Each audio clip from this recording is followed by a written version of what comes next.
নামাজে হাতও তুলেন নাই, আমি নজরে বলেন নাই।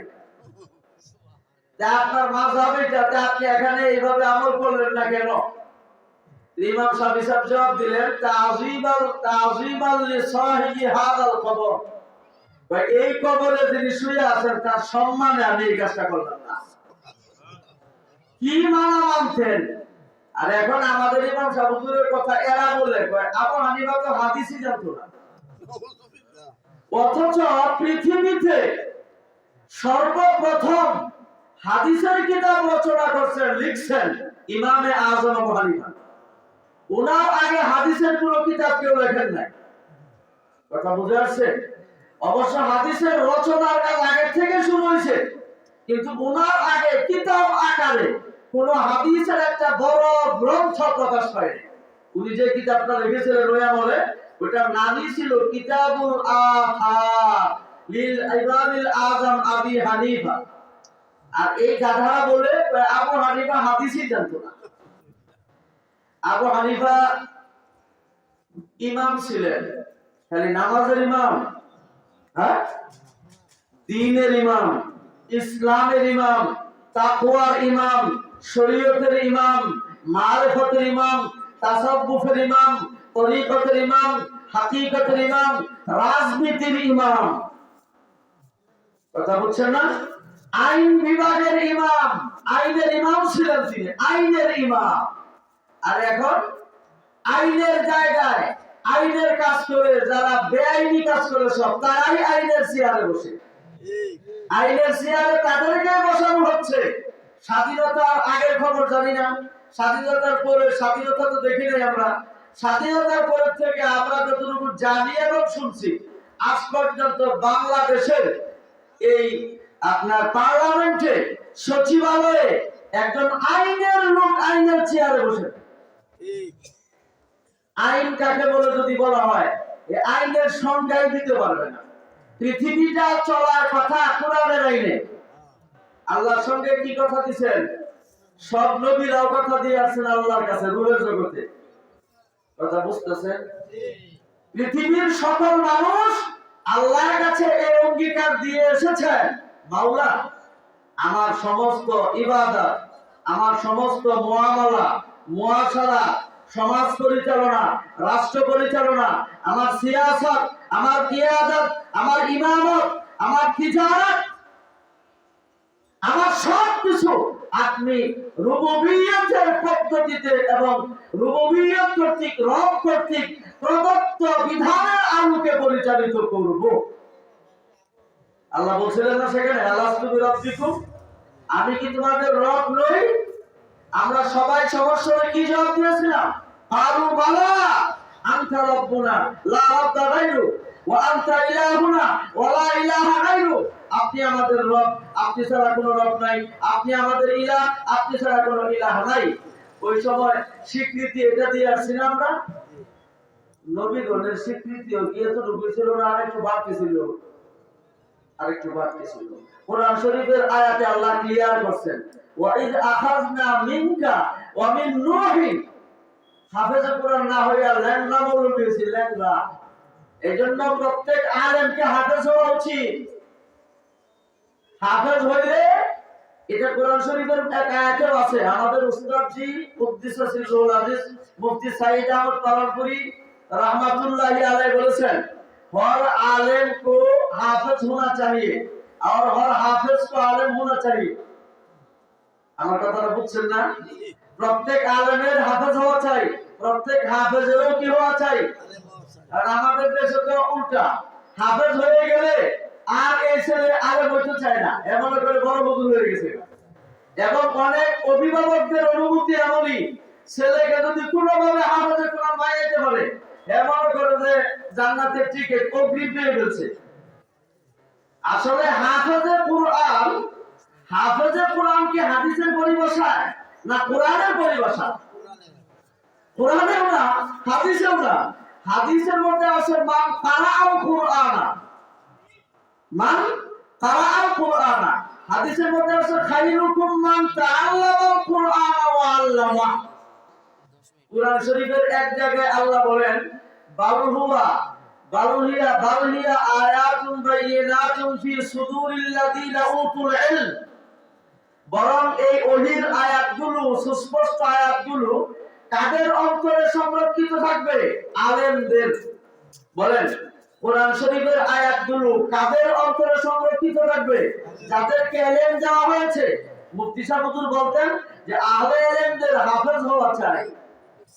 তো যে কথাটা বলতে চাইছিলাম, নবী গণের থেকে অতিরিক্ত একটা ওয়াদা নিয়েছেন যে দেখো, তোমাকে আমি নবী বানাবো, তোমাকে আমি রিসালাত দিব, তুমি কি আমার নবুয়ত পাইয়া, আমার রিসালাত পাইয়া, কিতাব পাইয়া এই কিতাব অনুযায়ী দেশ চালাবা কিনা, এবং কিতাবের আইন দেশে প্রতিষ্ঠিত করবার মেহনত করবা কিনা, এবং পুরো কিতাবে বর্ণিত সমস্ত বিধিমালা মানুষের কাছে পৌঁছাবা কিনা। বলো, একটা কথাও, একটা আইনও, একটা বিচারও, একটা বিধানও তুমি গোপন করবা না।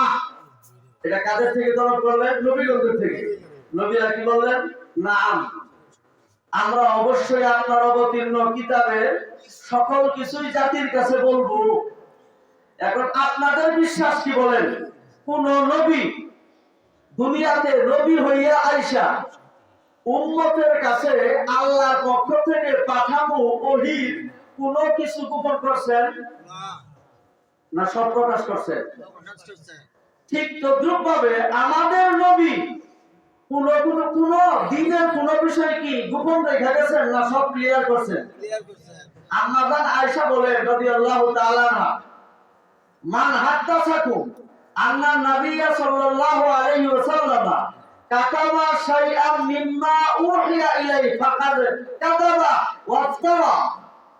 তোমাদের কাছে যদি কেউ বলে যে মুহাম্মদ সাল্লাল্লাহু আলাইহি সাল্লাম তার কাছে প্রেরিত ওহীর মধ্য থেকে কিছু গোপন করছে, তাহলে সে মিথ্যা বলল নবীর উপর। কেন? আমাদের আয়েশা দলিল দেন, দলিল প্রমাণ লিকাউলিল্লাহি আযজা ওয়া জাল, ইয়া আইয়ুহার রাসূল বাল্লিগ মা উনজিলা ইলাইকা মির রাব্বিক ফাইন লাম তাফআল ফামা বাল্লাগতা রিসালাতাহ। হে নবী, আপনার কাছে আমার পক্ষ থেকে যা পাঠানো হচ্ছে তার টোটালটাই আপনার উম্মতের কাছে পৌঁছান। তো নবী কি আল্লাহর হুকুম মানছেন না অমান্য করছেন? মানছেন। ফাইলাম তাফআল ফামা বাল্লাগতা রিসালাতাম, যদি তুমি না পৌঁছাও, আল্লাহ যদি বললেন কেন? আল্লাহ তো জানেন নবীজি পৌঁছাবেনি। যদি তুমি না পৌঁছাও, ফাইলাম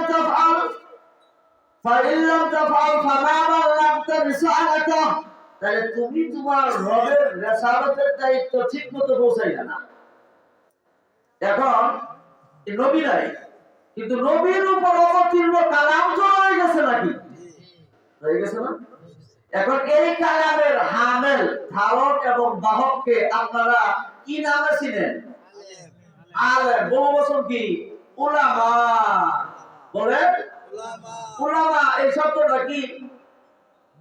নাহু, সরফ আর শব্দ প্রকরণ বিদ্যা, আরবি গ্রামার যারা তৈরি করছে, আল্লাহ ভেঙে দেওয়া, আল্লাহরই দেওয়া ভেঙে, এরা কি উলামা শব্দটা বানাইছে নাকি আল্লাহর কোরআনে আগে থেকে আছে?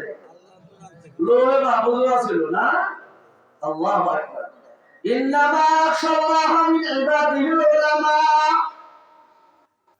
আলেমরাই আল্লাহকে ভয় করে প্রকৃতপক্ষে। আল্লাহর বান্দাদের মধ্যে আল্লাহকে অরিজিনাল ভয় কারা করে? উলামারা। কারা বলেন?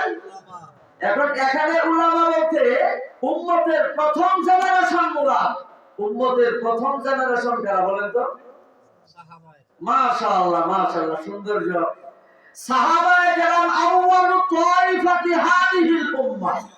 এই উম্মতের প্রথম কাফেলার নাম হইল সাহাবা। বলেন নাম কি? সাহাবা। সাহাবী, সাহাবা। তারা আলেম ছিলেন নাকি আলেম ছিলেন না? তারা আল্লামা ছিলেন না, শাইখুল হাদিসও ছিলেন না, পীরে কামেলও ছিলেন না। হায় রে হায়, পীরে কামেল আর আল্লামা আর শাইখুল হাদিস আর মুহাদ্দিস আর মুফতি আজম বাংলাদেশ, মুফতি আজম পাকিস্তানে ভরে গেছে গা। সাহাবায়ে কেরামের কারণ নামের আগে আলেম, আল্লামা, শাইখুল হাদিস, মুফতি, ফকিহুল মিল্লাহ, ফকিহুল নফস, খতিবুল উম্মাহ, খতিবে মিল্লাহ, সুলতানুল ওয়াইজিদ, খতিবে আজম, এই সমস্ত কোনো নাম নাই, ছিল না। এখন কিন্তু অভাব নাই। এখানে একটা সন্দেহ দূর করে দেই, আমাদের বাংলাদেশে বিগত আমি যতটুকু জানি বুঝি 30-35 বছর আগ পর্যন্ত বা তার কিছু আগ পর্যন্ত যাদের নামের আগে আল্লামা, যাদের নামের আগে মুফতি, যাদের নামের আগে শাইখুল হাদিস, তারা এই জমানায় তুলনামূলকভাবে এই সম্বোধন, এই খেতাবের যোগ্য ছিলেন। এবং এটা তারা নিজেরা দেন নাই, বরং তাদের শাগরেদরা, ভক্ত অনুরক্তরা তারা আগ্রহে মহব্বতে লাগাইয়া দিতেন। আর এখন তো আমরা নিজেরা লাগাইয়া দিই, লাভ কি? আমি আমার নামের আগে আল্লামা লেখলাম, আমি আল্লামা লেখলে কি আমি আল্লামা হয়ে গেলাম? তা আমি যদি আসলে আল্লামা না হই তাহলে লিখবো কেন? এই জন্য কিন্তু আমি না করি। আমি কিন্তু সম্পূর্ণ সবসময় না করি, কখনো বলি না আল্লামা লেখার কথা। জিজ্ঞাসা করেন ওই সময় আমার বয়ান মধ্যে করে লেখা দেয় আল্লামা। তা আল্লামা কেন লেখো? মাওলানা লেখো, আর শুধু নাসির আহমদ লেখো। আমি যে এতদিন কাসেমিও লাগাইতাম না, এই কাসেমিও লাগানি শুরু করছে লোকেরা। কাসেমি কেন লাগবে? কাসেমি মানে কি? কাসেম এক ব্যক্তির নাম। এই ব্যক্তি হলেন দারুল উলুম দেওবন্দের প্রতিষ্ঠাতা। তো ওই দারুল উলুম দেওবন্দ থেকে যারা ফারেগ হয়, ওখানে থেকে যারা সনদ নেয়, তারা তাদের নামের শেষে কাসেমি লাগায়, এবং এটা বোঝা যায় যে দেওবন্দের ফারেগ। আমি নিজের কানে শুনছি, সামনে টেবিলে বসে, আমার সামনে মাউথপিস মুফতি সাহেব সাহেব, ওখানে মসনদে বসে, ওনার সামনে আরেক মাউথপিস। দর্শের মধ্যে হযরত খুব দোষারোপ করছেন এবং এই ভাষায় বলছেন যে बांग्लादेश से कुछ तलबा यहाँ आते हैं और एक साल यहाँ लगाते हैं और साल के आखिर में अपने मुल्क में जाकर अपने नाम के आखिर में कासिम लगा देते हैं।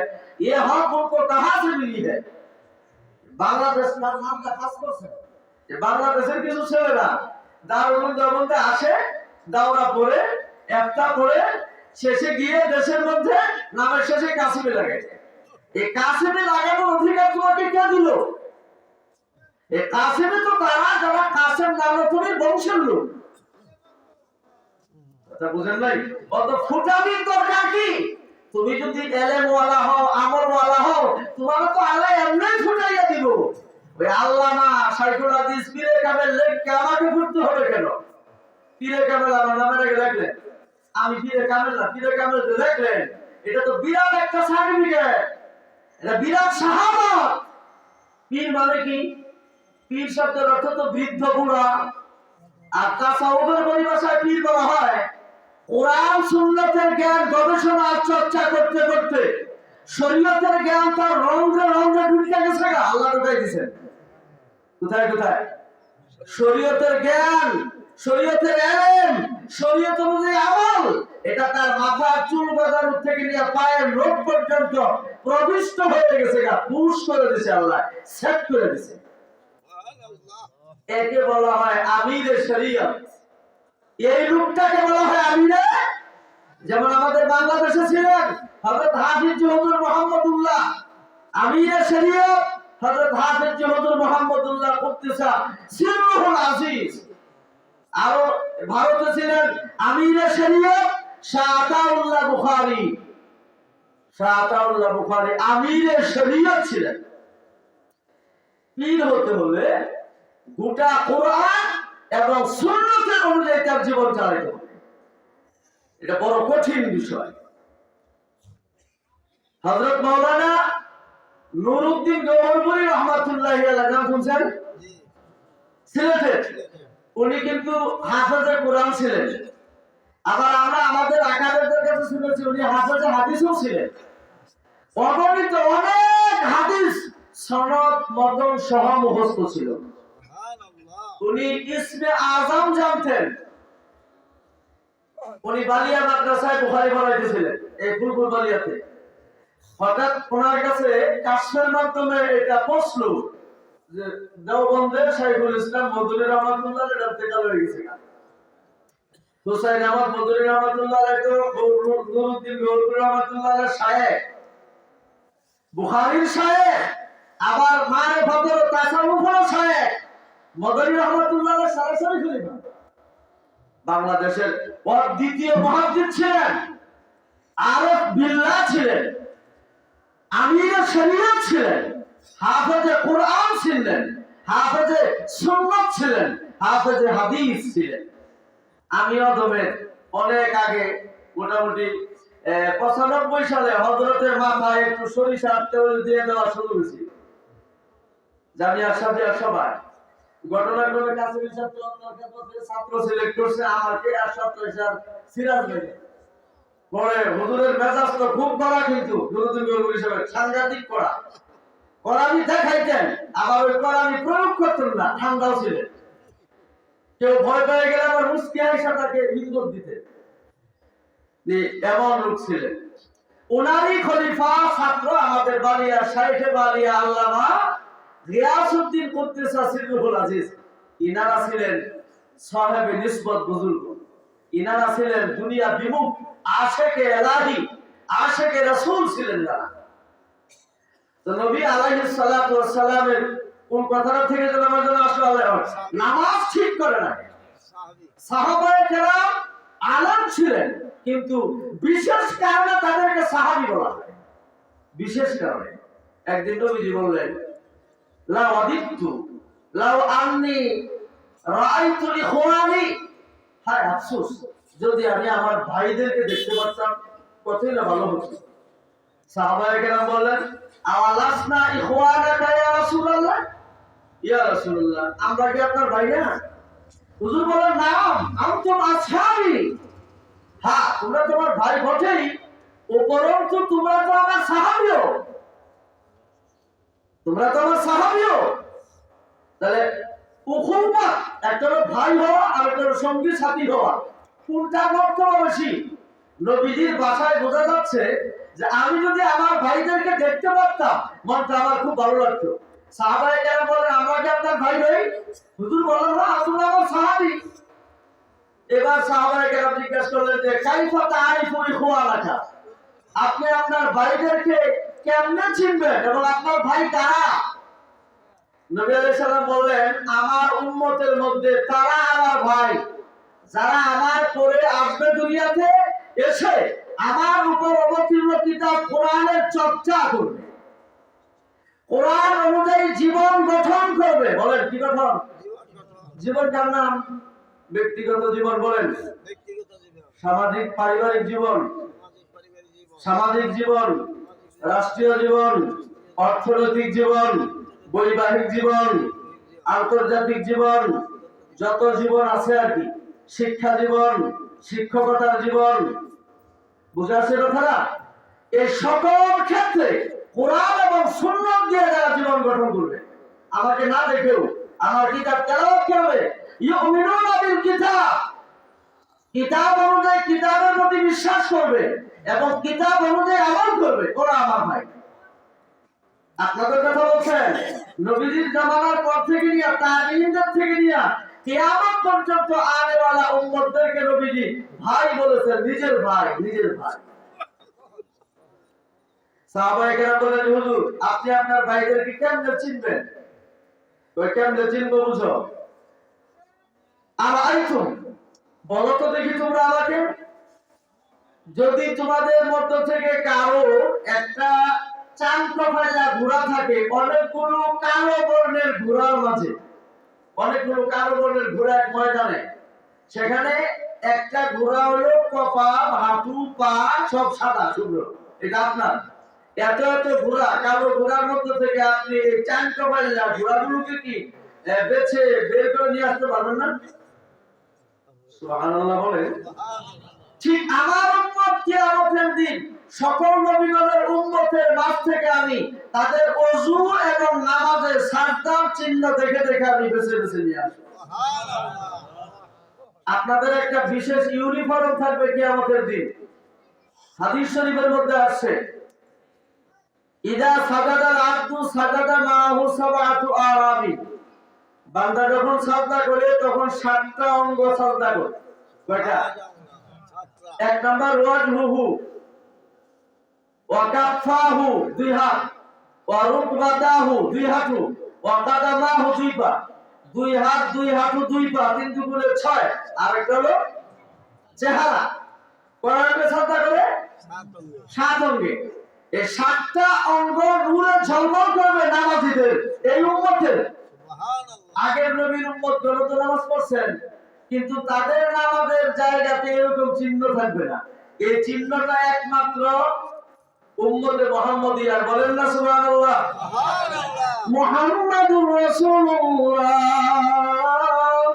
ওয়াল্লাযীনা মা'আহু আশিদ্দাউ আলাল কুফারি রুহামাউ বাইনাহুম তারাহুম রুকআন সুজদা ইয়াবতাগুনা ফাদলাম মিনাল্লাহি ওয়া রিদওয়ানা সীমাহুম ফী ওজুহিহিম মিন আথারিস সুজুদ। তাদের মধ্যে ইউনিফর্ম থাকবে, আলামত থাকবে, চেহারার মধ্যে সাজদার চিহ্ন থাকবে, নূরে ঝলমল করতে থাকবে। মাওয়াজিউল ওযু, ওযুর অঙ্গগুলো নূরে ঝলমল করতে থাকবে। এই চিহ্ন দেখে দেখে আমি হাসরের ময়দান থেকে আমার উম্মতদেরকে বেছে বেছে নিয়ে আসবো। সুবহানাল্লাহ। তো সাহাবায়ে কেরাম, আগে সাহাবায়ে কেরামকে নবীজি নামাজ শিখিয়েছেন ইমানের পরে, কালিমার পরে কি শিখিয়েছেন? কালিমার পরে নামাজ শিখিয়েছেন। কালিমার সবক কি বলেন তো? আপনারা তাবলীগের সাথী আছেন, তাবলীগের সাথী, কালিমায়ে তাইয়্যিবা লা ইলাহা ইল্লাল্লাহু মুহাম্মাদুর রাসূলুল্লাহ। এখানে কথা কয়টা? 2টা। একটা হলো তাওহীদ আর একটা হলো রিসালাত। তাওহীদের কথাটার মূল মফহুম বা মর্মার্থটা কি বুঝছেন আপনারা? তাবলীগের ভাষায় যেটা বুঝেন সেটা হলো যা কিছু হয় কার থেকে হয়? আল্লাহ থেকে। মাখলুক কিছু করিতে পারে না আল্লাহ ছাড়া, আল্লাহ সব করিতে পারেন মাখলুক ছাড়া। এখন তো সাত সাত সব করতেছে আল্লাহ ছাড়া। সব নাউজুবিল্লাহ বলেন না কেন? সাত সাতরে আর সাত সাতকে আল্লাহ নিয়ে করতেছে কোনো কাম?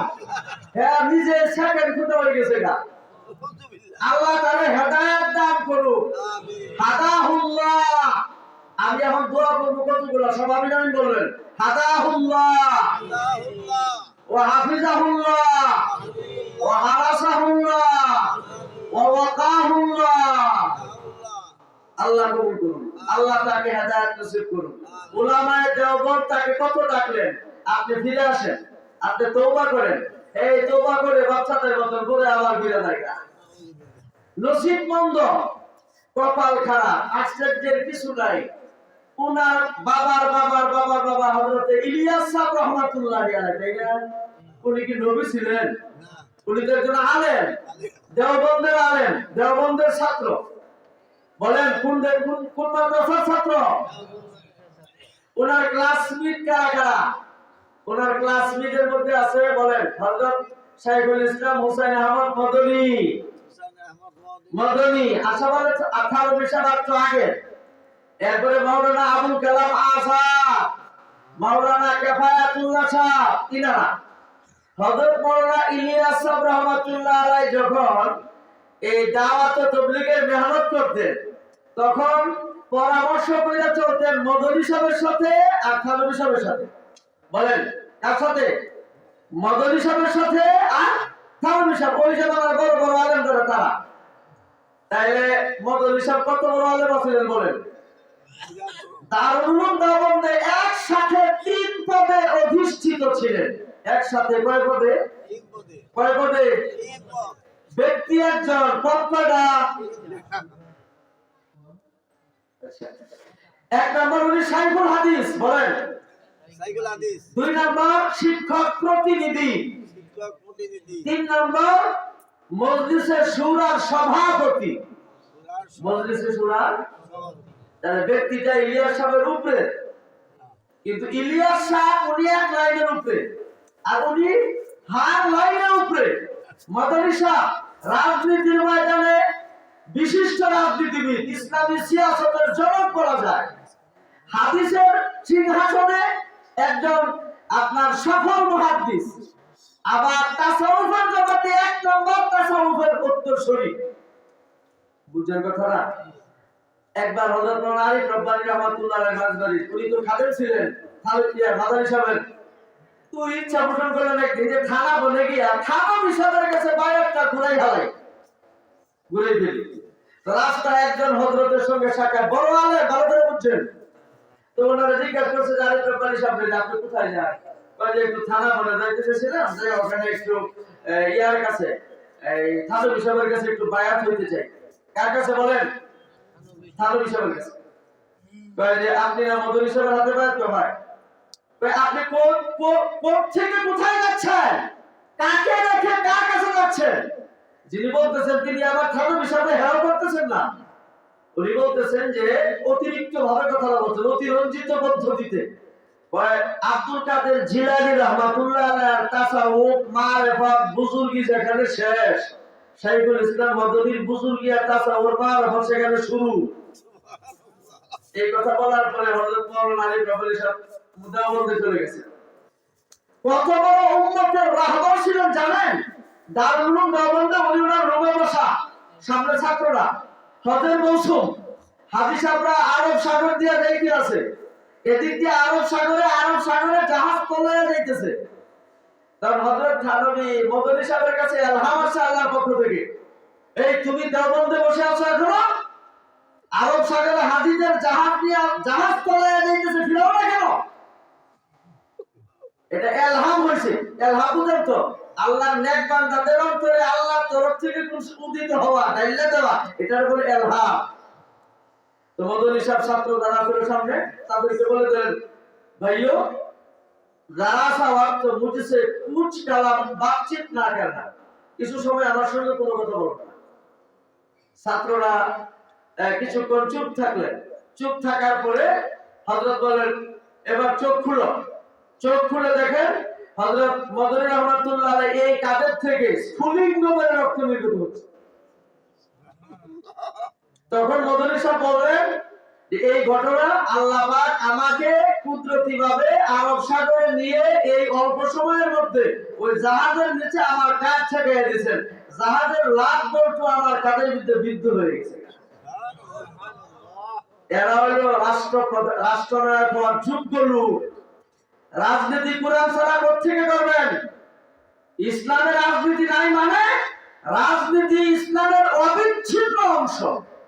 ইসলামের রাজনীতি করলে সুদ বন্ধ হবে, ইসলামের রাজনীতিতে আসলে ঘুষ বন্ধ হবে, ইসলামের রাজনীতিতে আসলে জেনা বন্ধ হবে, ইসলামের রাজনীতিতে আসলে শরাবপান বন্ধ হবে, দুর্নীতি বন্ধ হবে, সন্ত্রাস বন্ধ হবে, চাঁদাবাজি বন্ধ হবে, লুটতরাজ বন্ধ হবে, ভূমি দখল বন্ধ হবে, রিজার্ভ শেষ করা বন্ধ হবে, ব্যাংক ব্যালেন্স বাড়ানো বন্ধ হবে, সুরম্য প্রসাদ করবেন দেশে, কানাডায়, অস্ট্রেলিয়ায়, জাপানে, আমেরিকায় কোথাও করা যাবে না।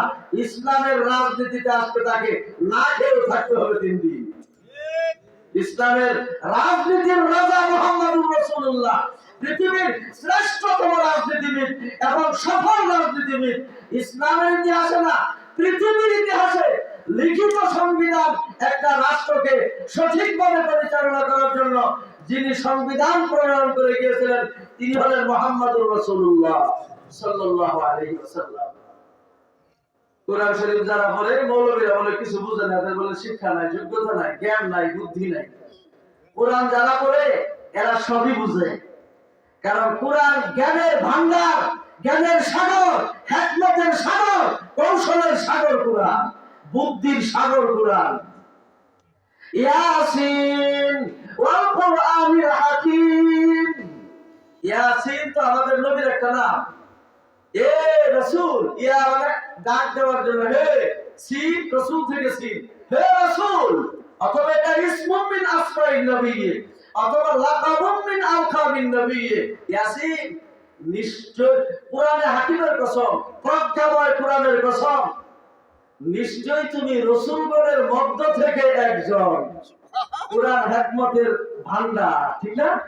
কোরআন যে হিকমতের ভান্ডার। এবার একটা ঘটনা মনে পড়ে গেল, মুফতি দেলোয়ার সাহেব বলবো কিন্তু 1 মিনিট 2 মিনিটের মধ্যে। ওই এক মাদ্রাসার মুতাব্বির সাহেব, ওনার মাদ্রাসার একজন সাধারণ শিক্ষক একটা মামলায় আটকে গেছিল। এখন যে বাদী সে হলো একটু মজবুত পার্টি আছে, টাকা পয়সা আছে, প্রভাব প্রতিপত্তি আছে, সে তো অ্যাডভোকেট ধরছে, উকিল ধরছে, আদালতে গিয়ে তার পক্ষে কথা বলবে। কিন্তু মাদ্রাসার হুজুরের পক্ষে সম্ভব না, নুনাতে বার্তা বলা, বুঝেন না? কারণ সত্যিকারের আলেম যারা তারা এভাবে চলবে। ম্যাক্সিমাম ডুপ্লিকেট আলেম যারা তারা অনেক টাকাওয়ালা হবে ম্যাক্সিমাম, আর সত্যিকারের আলেম যারা তারা এত টাকাওয়ালা হবে না। তবে আলেমদের মতো টাকাওয়ালা হবে আল্লাহ বানাবেন যাদেরকে, সেটা ভিন্ন কথা। কিন্তু মিথ্যা বইলা, প্রতারণা কইরা, ধোঁকা দিয়া, সলসাতুরি কইরা টাকা কামানোর জন্য কোন শিখি নেই। নাইলে রসকস মুখে কম নাই আমার। যদি শুরু করে দিই যে ব্যবসা এটা করবো এটা করবো, অনেক জমা কমো।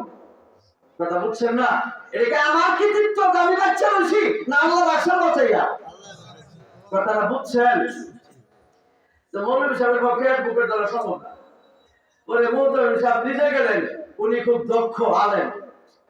উনি আদালতে এই আলেমের পক্ষ হইয়া উনি কথা বলবেন। কারণ একজন উকিলের কাজ কি? বাদী বিবাদের কথাগুলোকে হাকিমের সামনে পেশ করা, তাই তো?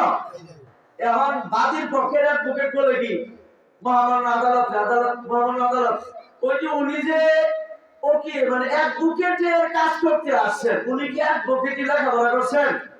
উনি কি লয়ার? উনি কি ল পড়ছেন? আর লয়ার না হইয়া, ল না পড়িয়া এই আদালতে অ্যাডভোকেটের অবস্থানে মাকামে দাঁড়াইয়া অ্যাডভোকেটি করার অধিকার নাই।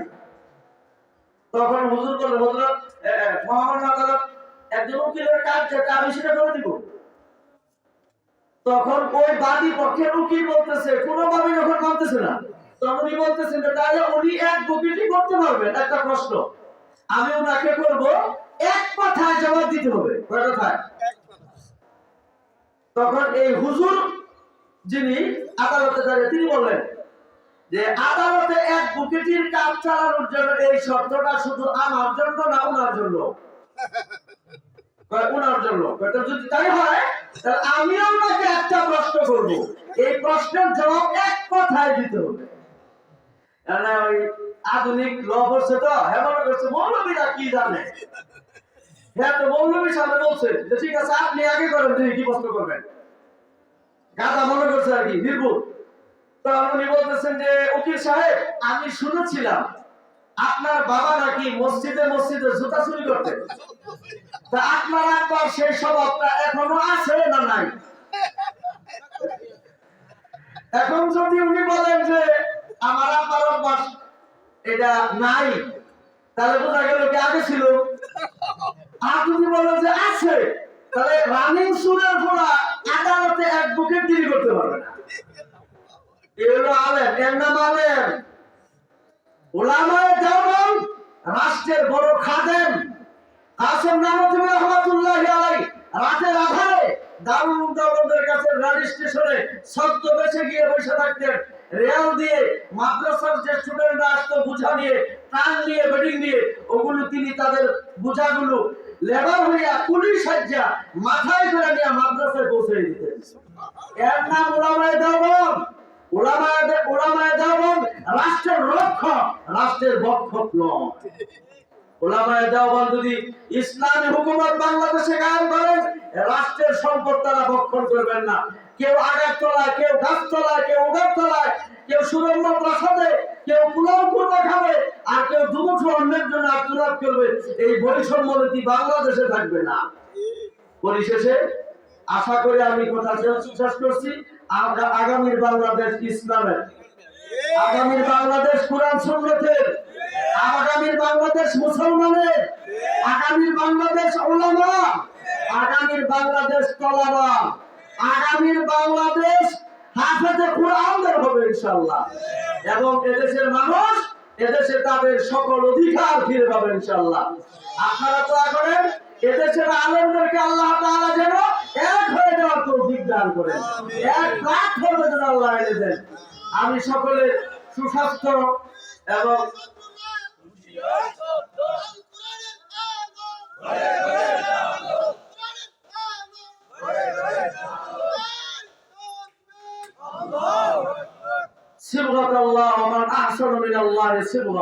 আল্লাহ বলেন আল্লাহর রঙে রঙিন হও, আল্লাহর রঙের চাইতে সুন্দর রং নাই। তার মানে ঈমানের নূরে আলোকিত হও, ঈমানের রঙে রঙিন হও, কোরআন সুন্নতের রঙে রঙিন হয়ে যাও।